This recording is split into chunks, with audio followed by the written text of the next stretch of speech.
मेरा नाम पूनम है। यह कहानी मेरी सहेली रेखा के जीवन पर आधारित है। हम लोग कानपुर में रहते थे। हम दोनों बचपन की सहेली हैं। उसका घर मेरे घर के पास ही था। हम दोनों की घरों की छत आपस में मिली हुई थी।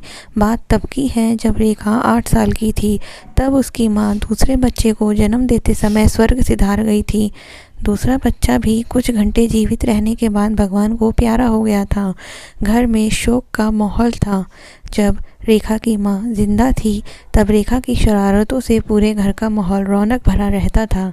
रेखा का रूठना, मनाना, जिद करना यही चलता रहता था माँ के साथ, और माँ भी अपनी प्यारी सी बिटिया पर जान छिड़कती थी।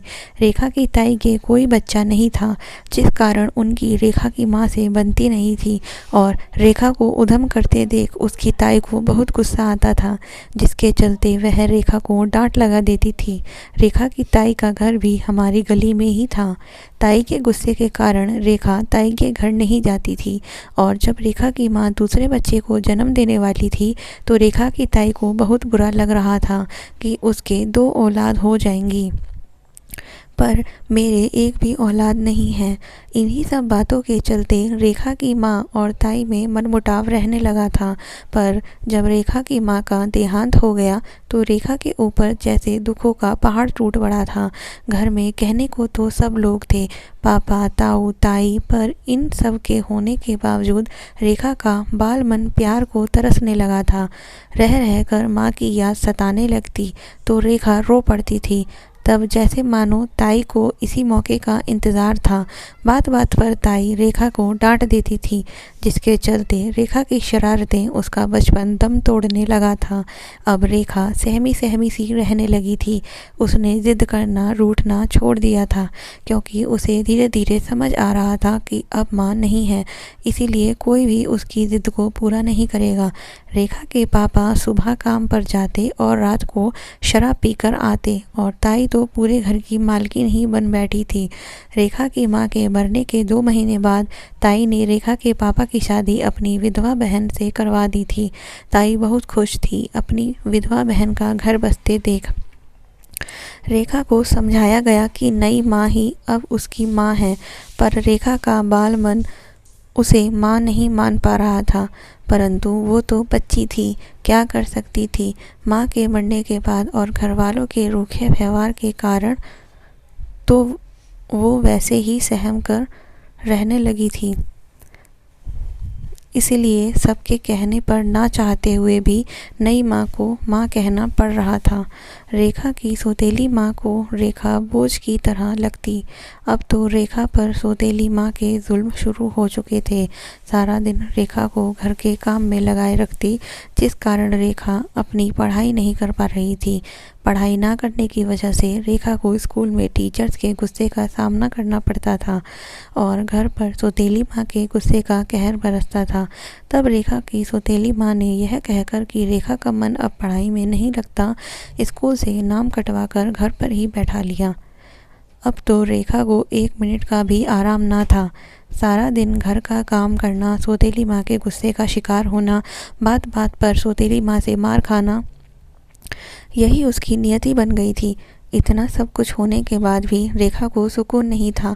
माँ से छूटती तो बाकी घर वालों के रूखे व्यवहार को झेलना पड़ता था। ऐसे ही दिन बीतते जा रहे थे। रेखा की सौतेली माँ के 4 बच्चे पैदा हुए, 2 लड़के और 2 लड़की। रेखा घर के काम के बोझ तले दबे जा रही थी। रेखा के अंदर डर और सहने की क्षमता ने अपना घर बना लिया था। रेखा तो मानो पत्थर की बन गई थी, सब जुल्मों को बर्दाश्त करती जा रही थी। उसके अंदर घरवालों ने इतना डर भर दिया था कि जब अकेले में उसकी अंतरात्मा रोती थी तो भी डरती थी कि कोई उसे रोता ना देख ले, वरना मार पड़ेगी। मनहूस कुलक्षणी जैसे शब्दों से उसका नामकरण कर दिया गया था। दिन महीनों में, महीने सालों में बदलते जा रहे थे। अब रेखा 18 साल की हो चुकी थी। रेखा का रंग हुआ था, नैन नक्श अच्छे खासे थे, पर जुल्मों की मार के आगे सारी खूबसूरती कहीं खो। रेखा को घर से बाहर जाने की इजाज़त नहीं थी, पर छत से छत मिली होने के कारण रेखा जब छत पर कपड़े सुखाने आती या छत की सफाई करनी होती थी, तभी मेरी और रेखा की मुलाकात हो पाती थी। रेखा की तकलीफ़ों को देखकर मेरा दिल बड़ा दुखी था और मुझे रेखा की सौतेली माँ पर बेहद गुस्सा आता था। रेखा मेरे साथ अपना दर्द बांट लिया करती थी। मैं जानती थी कि रेखा को पेट भर भोजन भी नहीं दिया जाता, इसीलिए मैं रेखा के खाने के लिए कुछ न कुछ ले जाती थी।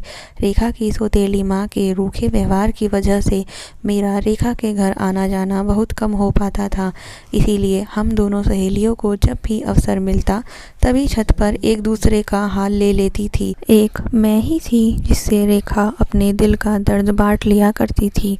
रेखा के दुख को देखकर मेरा मन भी रोने लगता था। मुझे गुस्सा तो बहुत आता था, पर दूसरे के घर में इंटरफेयर करने का कोई मतलब नहीं बनता था। इस कारण मैं अपने गुस्से को दबा जाती थी।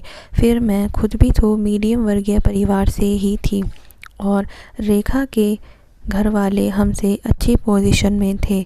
उनकी आर्थिक स्थिति हमसे ज़्यादा मजबूत थी, इसलिए और चुप होकर रह जाती थी, पर हमेशा रेखा को हिम्मत बंधाती रहती थी कि जब भी मुझको मौका मिलेगा तो मैं तुम्हारी ज़रूर मदद करूँगी।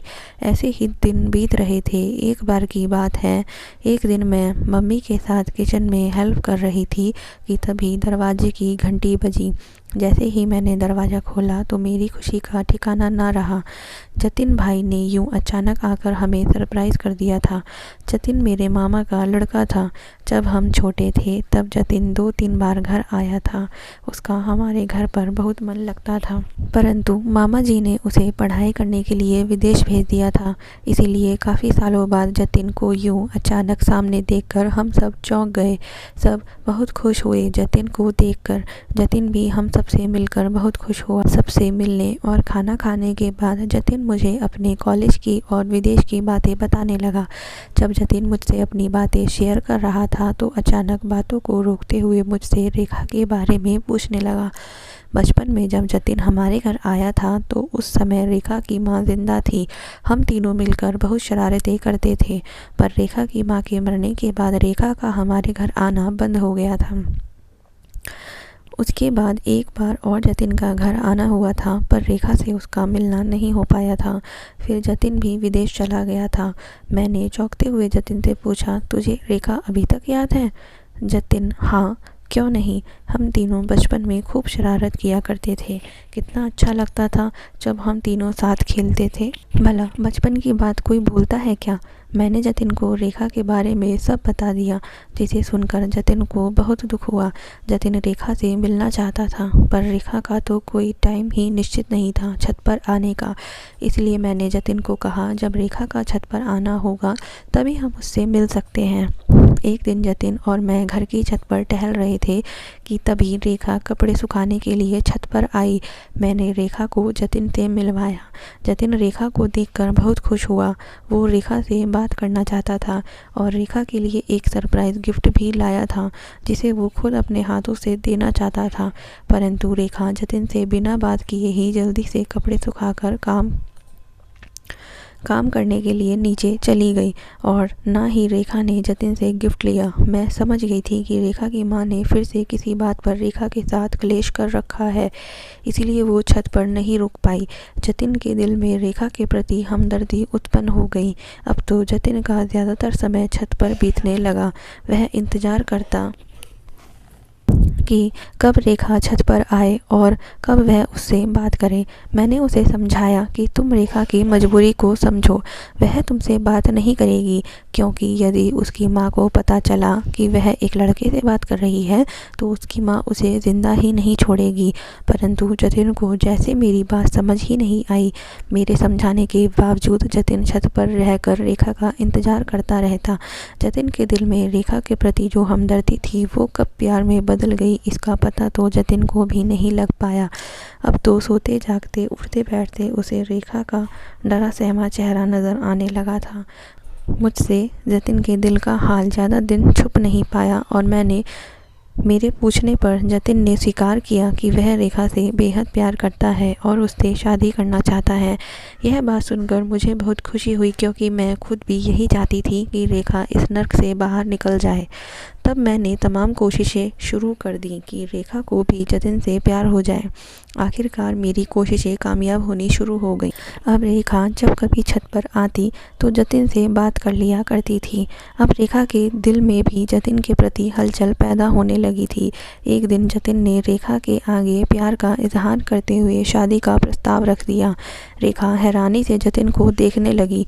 जतिन ने महसूस किया कि उसकी बात से रेखा के चेहरे पर हैरानी के साथ डर भी झलक रहा था।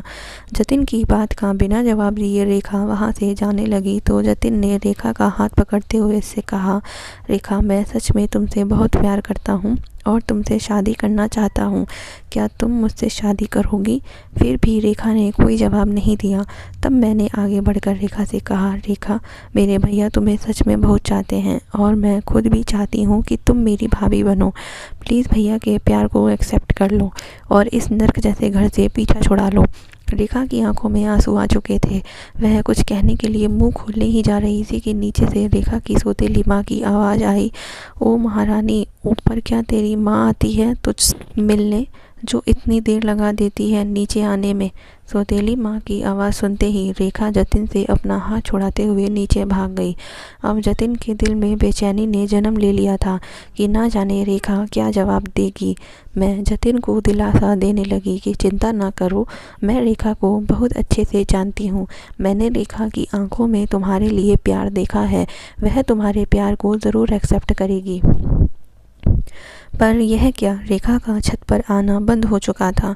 अब तो मुझे और जतिन दोनों को बेचैनी होने लगी कि आखिर रेखा छत पर क्यों नहीं आती। जतिन पागलों की तरह छत पर ही घंटों बैठा रहता रेखा के इंतज़ार में, और मैं भी कई कई चक्कर लगाने लग रही थी छत के कि कब रेखा छत पर आए और हम उसके दिल की बात जाने। जतिन और मुझको इंतज़ार करते करते 15 दिन बीत गए।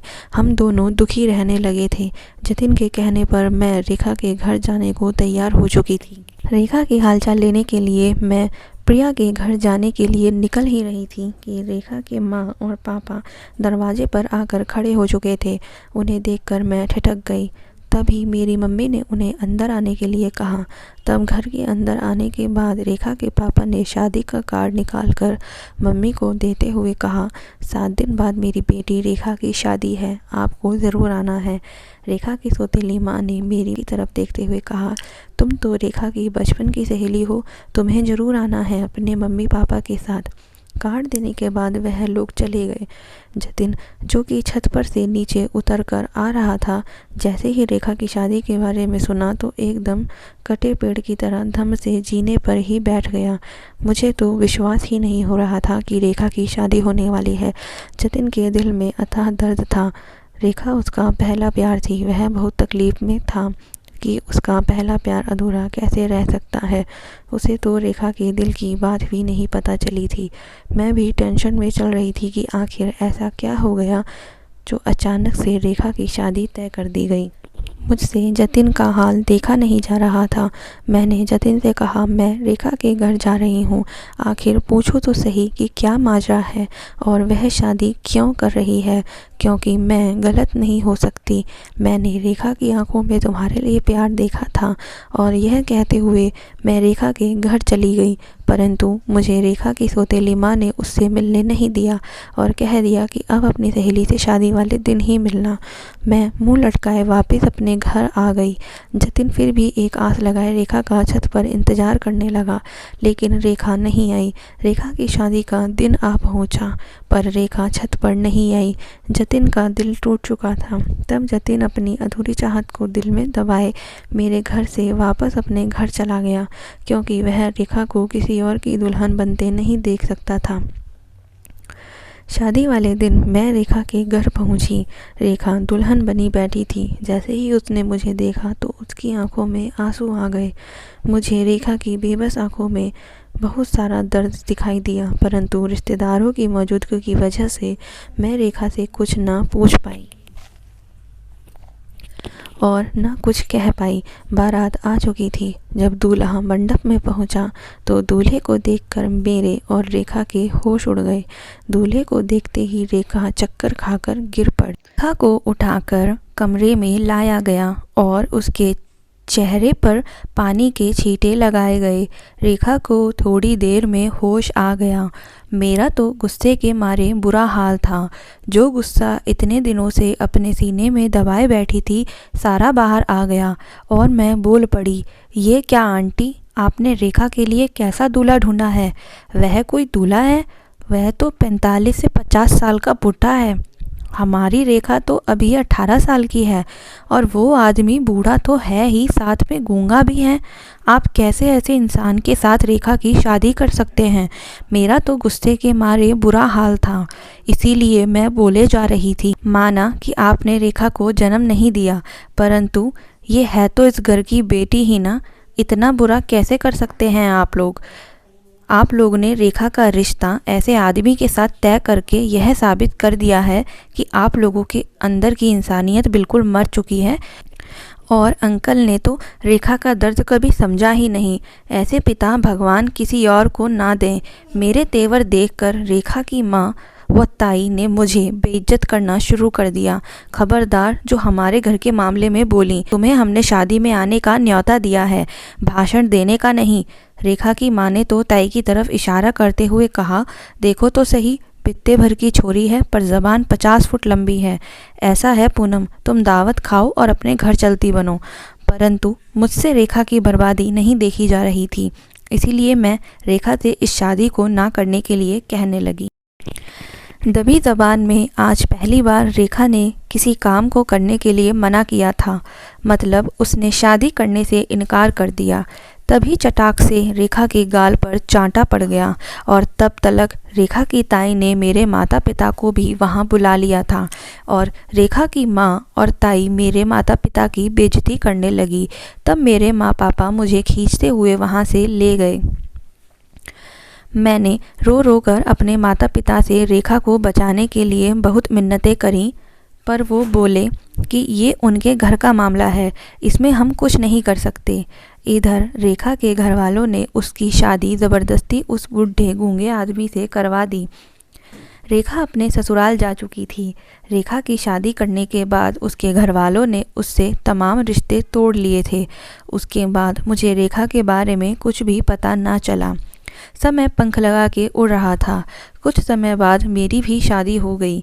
मेरे पति रितेश बहुत अच्छे इंसान थे और मेरे बाकी ससुराल वाले भी बहुत अच्छे थे। मैं खुद को बहुत ही खुशकिस्मत मानती थी कि मुझे ससुराल में सब अच्छे मिले हैं। बीच बीच में जब कभी मुझे रेखा की याद आती थी तो मन बड़ा दुखी हो उठता था। सोचती थी कि ना जाने किस हाल में होगी। मेरी ससुराल कानपुर में ही स्थित विजयनगर में थी। एक दिन की बात है, मैं अपने पति के साथ मार्केट जाने के लिए घर से निकली। नई बहू होने के कारण मैंने घूंघट डाल रखा था।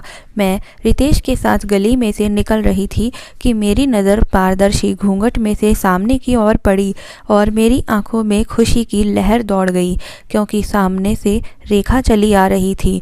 मैंने रेखा को रोक लिया। रेखा भी मुझे देखकर बहुत खुश हुई, लेकिन रेखा को देखकर मुझे खुशी तो हुई पर साथ ही दुख भी हुआ, क्योंकि रेखा बहुत कमज़ोर हो गई थी। इतनी कमज़ोर हालत में वो अपने मोटे से पेट के साथ चली आ रही थी, मतलब रेखा प्रेग्नेंट थी। मैंने रेखा से रितेश का परिचय करवाया। फिर रेखा से पूछने पर मुझे पता चला कि रेखा उसी गली में रहती है। ये एक ऐसा संयोग था कि जिस पर विश्वास करना मुश्किल हो रहा था, मतलब कि इत्तेफाक से हम दोनों सहेलियों की ससुराल एक ही गली में थी, परंतु नई बहू होने के कारण मेरा गली में खड़े होकर बात करना सही नहीं था। इसलिए मैंने रेखा से उसका घर कौन सा है ये पूछकर आगे बढ़ गई। मैं रास्ते में जाते जाते सोच रही थी कि आखिर ईश्वर का ये कौन सा निराला खेल है जो हम बचपन की सहेलियां बिछड़ गई थीं फिर से आज मिल गई हैं। हम दोनों के मिलने के पीछे ईश्वर की क्या मंशा है, समझ नहीं आ रही थी। दूसरी तरफ दिमाग में ये भी चल रहा था कि ना जाने रेखा की क्या स्थिति है, ना जाने उसके ससुराल वाले कैसे हैं, क्योंकि रेखा को देखकर तो ऐसा लग रहा था कि जैसे वो बहुत दुखी हो। मैंने अपने दिल की बेचैनी रितेश को बताई तो उन्होंने कहा कि तुम परेशान मत हो, रेखा से मिलकर उससे पूछ लेना। मैं रितेश को पहले ही रेखा के बारे में बता चुकी थी। मार्केट से आने के बाद मैंने जब अपनी सास ननद को रेखा के बारे में बताया तो उन्होंने अचंभे के साथ पूछा कि क्या वो तुम्हारी सहेली है। मेरे हाँ करने पर उन्होंने मुझे बताया कि रेखा का पति उससे बहुत मारता पीटता है तथा उसके ससुराल वाले भी अच्छे नहीं हैं, जिसे सुनकर मुझे बहुत दुख पहुंचा। रेखा के बारे में जानकर मैं मन ही मन दुखी रहने लगी। मैं चाहकर भी रेखा से मिलने के लिए उसके घर नहीं जा पा रही थी, क्योंकि रेखा का घर अपने उल्टे सीधे कारनामों के कारण बदनाम था और मैं एक इज्जतदार घराने की बहू थी। पर मुझे परेशान देखकर रितेश ने अपने पेरेंट्स से बात की और मुझे रेखा से मिलने की अनुमति मिल गई।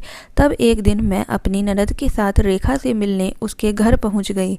मुझे देखकर रेखा की खुशी का ठिकाना ना रहा, पर दूसरे ही पल उसके चेहरे पर डर और शर्मिंदगी के भाव उभर आए। रेखा ने अपने घर वालों से मुझे मिलवाया। मैंने महसूस किया था कि रेखा कंफर्टेबल नहीं थी, परंतु घर वालों की मौजूदगी के कारण हम दोनों सहेलियां बात ना कर पाईं और मैं अपने घर वापस आ गई।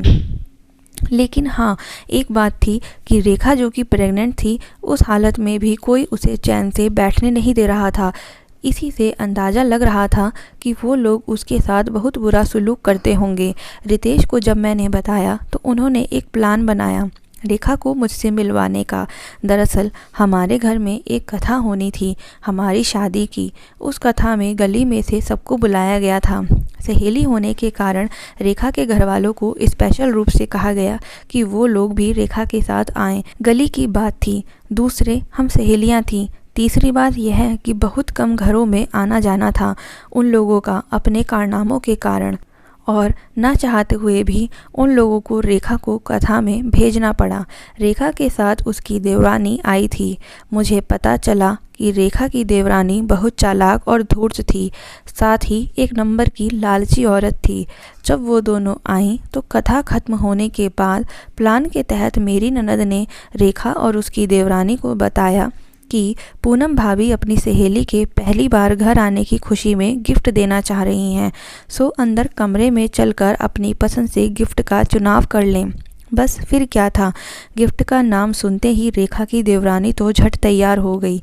हालांकि रेखा ने गिफ्ट लेने से मना करते हुए कहा था कि पूनम नई बहू बनकर आई है, गिफ्ट तो हमें उसे देना चाहिए। पर मेरे आगे उसकी एक ना चली। मेरी ननद रेखा की देवरानी को अपने रूम में ले जा चुकी थी। इधर मैं रेखा को खींचती हुई अपने रूम में ले आई। बिना टाइम गंवाए मैंने रेखा से बात करनी शुरू कर दी और मैंने रेखा से वो सवाल भी पूछा जो इतने सालों में मेरे मन में दफन था। आखिरकार उसने जतिन के सवाल का क्यों कोई जवाब नहीं दिया। तब मुझे रेखा ने रोते रोते सब कुछ बताना शुरू किया। उसने बताया कि उसे भी जतिन से प्यार हो चुका था। जिस दिन जतिन ने अपने प्यार का इजहार किया था, वो जतिन के प्यार को स्वीकार करने ही वाली थी कि उससे पहले ही माँ के बुलाने पर छत से नीचे जाना पड़ा। तब नीचे पहुँचते ही उस पर थप्पड़ लात घूंसों की बारिश हो गई।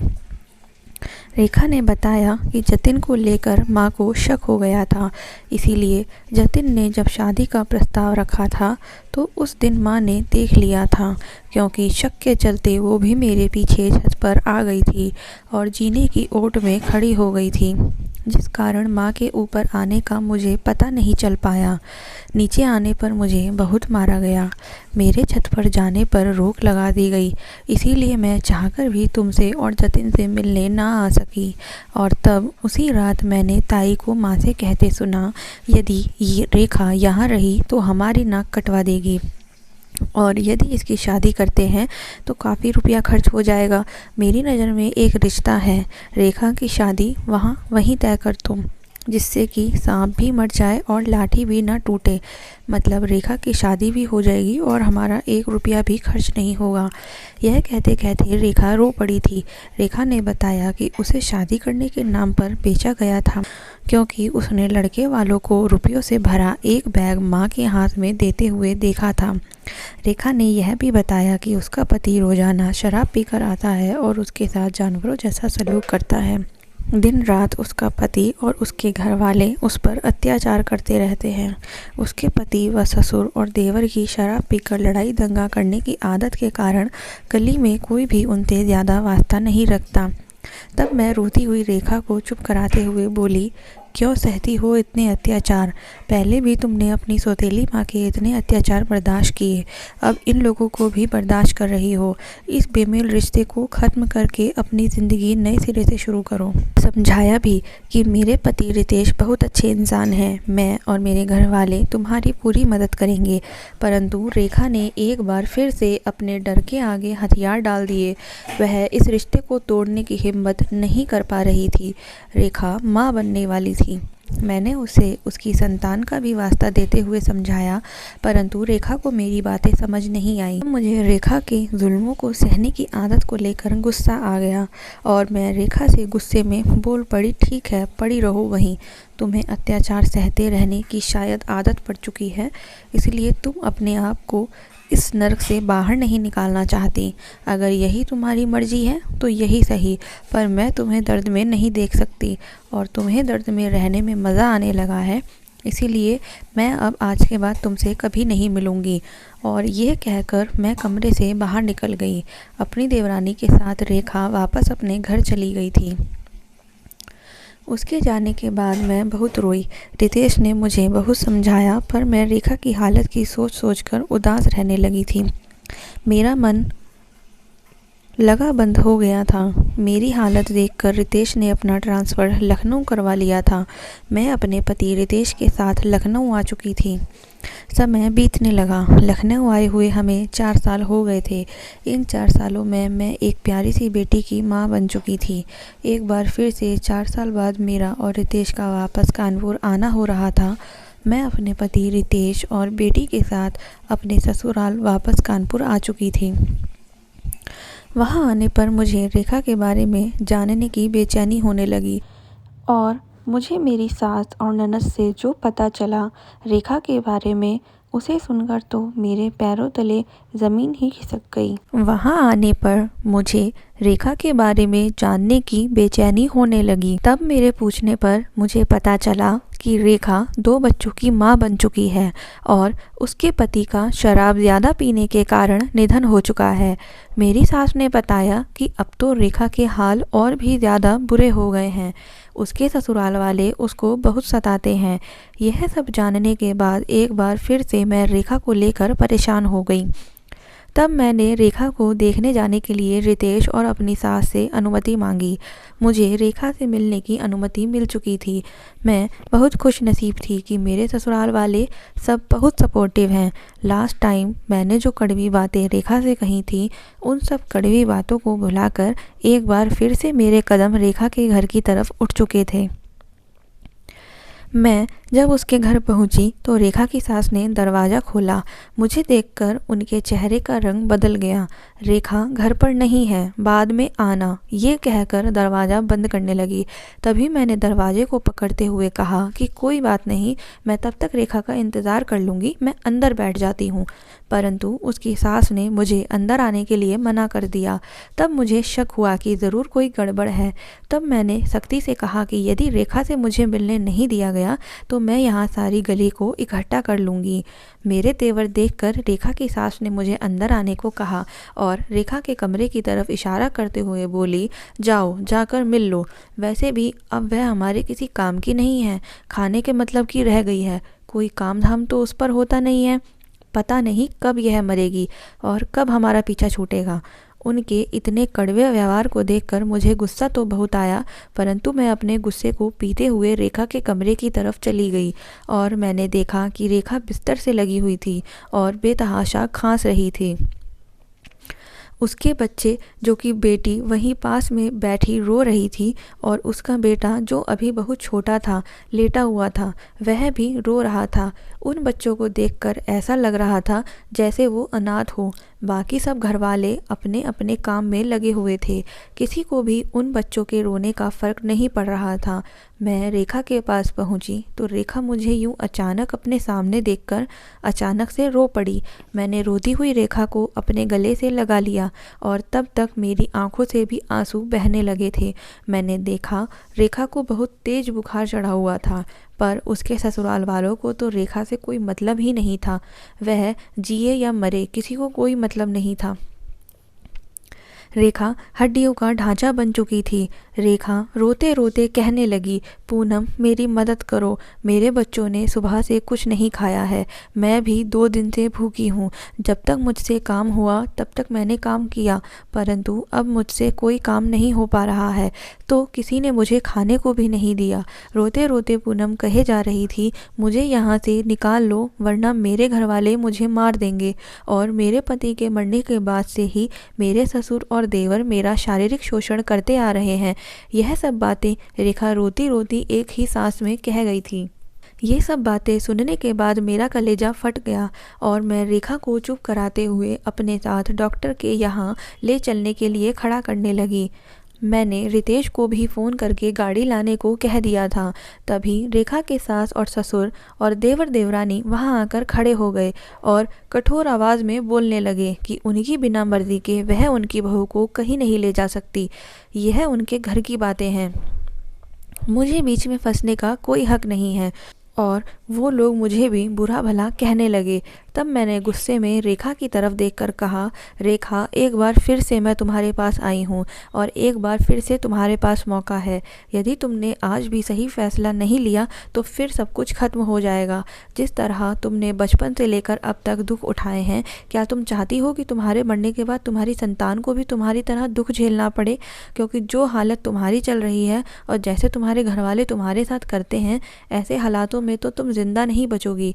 रेखा, तुम्हारे डर ने आज तक सिर्फ और सिर्फ तुम्हें बर्दाश्त करना सिखाया है, पर प्लीज़ आज तुम अपने उस डर को अपने अंदर से निकाल कर बाहर फेंक दो और आज अपने लिए ना सही परंतु अपने बच्चों के लिए सही फैसला लो। मैं, मेरा पति और मेरे सब घरवाले तुम्हारे साथ हैं, तुम डरो मत, पर प्लीज़ आज सही फैसला लो। तब तक शायद रेखा को समझ आ चुका था कि यदि आज उसने फैसला नहीं लिया तो उसके बच्चों को भी बिना माँ के होकर जीना पड़ेगा और सबके जुल्मों का शिकार होना पड़ेगा। यदि वो बीमारी के चलते मर गई तो उसके बच्चों पर भी उसके जैसा जुल्म किया जाएगा। आज रेखा अपने बच्चों के लिए जीना चाहती थी, इसलिए वह मेरा हाथ पकड़कर मेरे साथ जाने के लिए तैयार हो गई। उसके ससुराल वाले मुझे रेखा को ले जाने से रोकने लगे। तब तक तेज आवाज़ में बोलने के कारण शोर शराबे की आवाज़ सुनकर मेरे पति रितेश अंदर आ चुके थे और उनके पीछे पीछे गली के कुछ लोग व मेरे ससुराल वाले भी वहां मौजूद हो चुके थे। और इधर मैंने उन सबको धमकी दे डाली कि यदि किसी ने भी मुझे रेखा को ले जाने से रोका तो मैं यहाँ पुलिस बुला लूँगी। इतने सारे लोगों को वहां इकट्ठा देखकर और पुलिस का नाम सुनते ही रेखा के ससुराल वालों ने अपने कदम पीछे हटा लिए और मैं रेखा को लेकर रितेश के साथ गाड़ी में बैठकर डॉक्टर के चली गई। इधर रेखा के बच्चों को मेरी सास अपने साथ घर ले गई थी। संयोग से उस दिन डॉक्टर के ना आने के कारण क्लिनिक बंद था, तो मैं और रितेश रेखा को वहाँ के बड़े अस्पताल लेकर गए। इमरजेंसी वार्ड में रेखा को देखने जो डॉक्टर आया उसे देखकर हम सब चौंक पड़े, क्योंकि वो डॉक्टर कोई और नहीं जतिन था। जतिन भी रेखा को ऐसी कंडीशन में देखकर चौंक गया। उसने तुरंत ही रेखा का ट्रीटमेंट करके उसे दवाई दे दी और उसे वहीं आराम करने के लिए कहा। रेखा की खराब हालत देखकर जतिन भी बहुत दुखी था। जतिन, जो कि दिल टूटने के बाद फिर कभी हमारे घर नहीं आया था और ना ही उसने कभी मुझसे कांटेक्ट किया था, क्योंकि उसका कहना था कि मुझसे बात करने पर रेखा की याद आती है, इसलिए वह कभी फ़ोन नहीं करेगा और ना ही कभी हमारे घर की तरफ आएगा। उसके बाद से जतिन से मेरा कोई कांटेक्ट नहीं बन पाया था। इधर मैं भी अपनी गृहस्थी में व्यस्त हो चुकी थी, सो मैं भी जतिन को फ़ोन करके उसको रेखा की याद दिलाना नहीं चाहती थी। लेकिन अपनी मम्मी से मैं बात करती रहती थी, सो अपनी माँ से ही मैं जतिन के हालचाल ले लिया करती थी। उनसे ही मुझे पता चला था कि जतिन का रिश्ता तय हो चुका है। जतिन की शादी का कार्ड मेरे ससुराल में भी आया था और मामी ने तो स्पेशल रूप से फ़ोन पर मुझे और रितेश को इनवाइट किया था, परंतु रितेश नौकरी के चलते काम में ज़्यादा बिजी थे, जिस कारण मेरा और रितेश का जतिन की शादी में जाना नहीं हो पाया था। और ना ही मुझे यह पता चल पाया कि रितेश कानपुर के अस्पताल में ही डॉक्टर के रूप में आया हुआ है। खैर, मैं इतने सालों बाद जतिन को अपने सामने देखकर बहुत खुश थी। जतिन के पूछने पर मैंने जतिन को रेखा के बारे में सब कुछ बता दिया था। इधर रेखा जो दवाइयों के असर की वजह से सो चुकी थी, जाग गई। तब जतिन और रेखा एक दूसरे को देखने लगे। दोनों की ही आंखों में अपनी अधूरी चाहत का दर्द था। तब जतिन ने रेखा के पास पड़ी चेयर पर बैठते हुए रेखा से कहा, रेखा, एक बार तो तुमने हिम्मत करके मुझे बताया होता कि तुम्हारे दिल में भी मेरे लिए चाहत है, मैं तुम्हें उस नर्क जैसे घर से निकाल कर अपने साथ ले जाता। मैं तुम्हारी शादी के दिन तक तुम्हारे जवाब का इंतज़ार करता रहा कि शायद किसी दिन तुम आ जाओ, अपने दिल की बात कहो, क्योंकि मैं छत पर ही तुम्हारा पूरा दिन इंतज़ार करता रहता और तुम्हारे दिन में छत पर ना आने के बाद भी मैंने रात को भी छत पर ही सोना शुरू कर दिया था, परंतु तुम नहीं आई और मेरा इंतज़ार ही बनकर रह गया। तुम तो नहीं आई, पर हाँ, तुम्हारी शादी का दिन ज़रूर आ गया। मेरा दिल टूट चुका था। तब मैंने सोचा कि शायद तुम्हें मेरा प्यार स्वीकार नहीं था, इसीलिए तुम कभी छत पर नहीं आई। तुम किसी और की पत्नी बनने जा रही थी। तब मैं अपने टूटे दिल को लेकर वापस अपने घर चला गया था। फिर कुछ समय बाद मेरे घर वालों ने मेरा रिश्ता तय कर दिया था। मेरे पास उस रिश्ते को मना करने की कोई वजह नहीं थी और ना ही उस रिश्ते को मना करके मैं अपने माता पिता का दिल दुखाना चाहता था। इसीलिए मैंने अपने दिल को समझाकर खुद को उस रिश्ते के लिए तैयार कर लिया था और इस तरह मेरी शादी प्रभा से हो गई। यह कहकर जतिन एक पल के लिए चुप हो गया और तुरंत ही दोबारा बोल उठा, यदि मेरी शादी ना हुई होती तो मैं आज भी तुम्हारा हाथ थाम लेता, परंतु मैं प्रभा को धोखा नहीं दे सकता, क्योंकि वह एक अच्छी इंसान है, साथ ही वह एक अच्छी पत्नी, एक अच्छी बहू और एक अच्छी भाभी है। उसने मुझे कभी किसी प्रकार की कोई शिकायत नहीं दी। मैं तुम्हारा सहारा तो नहीं बन सकता, पर हाँ, तुम्हारी हेल्प कर सकता हूँ। क्या हुआ अगर हमारी मोहब्बत मुकम्मल नहीं हो सकी? क्या हुआ अगर हम जीवन साथी नहीं बन सके, पर आज एक अच्छे दोस्त तो बन सकते हैं ना? क्या मुझसे दोस्ती करोगी? ये कहते हुए जतिन ने अपना हाथ रेखा के आगे बढ़ाते हुए दोबारा कहा, प्लीज़ रेखा, हमारा प्यार अधूरा रह गया, पर दोस्ती अधूरी मत छोड़ना। तब रेखा ने भी अपना हाथ जतिन के हाथ पर रखते हुए उसकी दोस्ती को स्वीकार कर लिया। तब जतिन ने कहा, रेखा, मैं तुम्हें एक अच्छी ज़िंदगी जीते हुए देखना चाहता हूँ। क्या मेरी यह इच्छा पूरी करोगी? रेखा गुमसुम सी बस जतिन को देखे जा रही थी। उसकी आंखों से आंसू बहे जा रहे थे। तब जतिन की दोबारा पूछने पर रेखा ने रोते हुए अपना सिर हाँ में हिलाया। मैं बहुत देर से रेखा और जतिन की बातें सुन रही थी। तब मैंने आगे बढ़कर रेखा को गले से लगाते हुए कहा, रेखा, बहुत सहन कर लिया तुमने। जो बीत गया सो बीत गया, पर अब अपने और अपने बच्चों के लिए जियो और सक्षम बनो और सही फैसला लेते हुए बच्चों की परवरिश करो। क्या तुम चाहते? हम सब तुम्हारे साथ हैं। आज तुम अकेली नहीं हो। मैं, रितेश और जतिन तुम्हारे साथ हैं। प्लीज़ आज हिम्मत दिखा दो सही फैसला लेकर। रेखा भी अब टूट चुकी थी अत्याचार बर्दाश्त करते करते। तब पहली बार उसने फैसला लिया कि अब ना तो वो खुद किसी और के हाथ की कठपुतली बनेगी और ना ही अपने बच्चों को किसी के जुल्मों का शिकार होने देगी। रेखा अपने बर्दाश्त करने की गलती को दूर करके सुधारना चाहती थी। आज रेखा को मेरे साथ साथ जतिन के रूप में एक और अच्छा दोस्त मिल गया था, रितेश भी, जो कि काफ़ी देर से हमारे साथ साथ रेखा की हिम्मत बढ़ा रहे थे। तब रेखा ने हम सबके साथ को पाकर खुद को सक्षम बनाने का और अपने बच्चों को एक अच्छा फ्यूचर देने का फैसला उठा लिया था। रेखा की सास, जो कि मेरी सास से बच्चों को वापस ले जा चुकी थी, रेखा पुलिस के बल पर ससुराल वालों से अपने बच्चे छीन लाई थी। इधर जतिन ने प्रभा को सब बात बता दी, उससे कोई बात नहीं छुपाई। प्रभा अच्छे विचारों की महिला थी, उसे अपने पति पर पूरा विश्वास था। अपने पति से सब बात सुनने के बाद प्रभा को अपने पति पर और भी ज़्यादा प्यार आने लगा था, क्योंकि उसके पति ने उसके ऊपर अपना विश्वास दिखाया था। इधर रेखा अपनी तबीयत सही होने तक अपने बच्चों को लेकर मेरे साथ हमारे ही घर में रही। मैं, मेरे पति, मेरे ससुराल वाले सब रेखा और उसके बच्चों को बहुत ध्यान रखते थे। कुछ दिनों बाद रेखा जब सही हो गई तब मैंने उसका एडमिशन अपनी जान पहचान से एक सिलाई सेंटर में करवा दिया था। तब रेखा के कहने पर हम सब ने मिलकर रेखा और उसके बच्चों के रहने का इंतजाम करवा दिया था। तब कुछ रुपए जतिन रेखा को देने लगा घर खर्च चलाने के लिए, परंतु रेखा ने रुपए लेने से इनकार कर दिया। तब प्रभा ने रेखा को समझाते हुए कहा कि अभी तुम सिलाई सीख रही हो, फिर घर का और बच्चों का खर्चा कैसे उठाओगी, इसलिए तुम एक काम करो, अभी यह रुपए रख लो, जब तुम खुद कमाने लगोगी तो ये रुपए हमें वापस कर देना। तब रेखा ने उधार के रूप में उन रुपए को लेना स्वीकार किया। जतिन और प्रभा ने एक सिलाई मशीन भी रेखा को गिफ्ट करी, जिसे देखकर रेखा बहुत खुश हुई और उसकी आंखों में आंसू आ गए। लेकिन ये आंसू दुख के नहीं, खुशी के थे, और उसने अपने आंसुओं को पोंछते हुए धन्यवाद के साथ जतिन और प्रभा से सिलाई मशीन ले ली। उसके बाद रेखा ने कपड़े सिलने का काम शुरू कर दिया।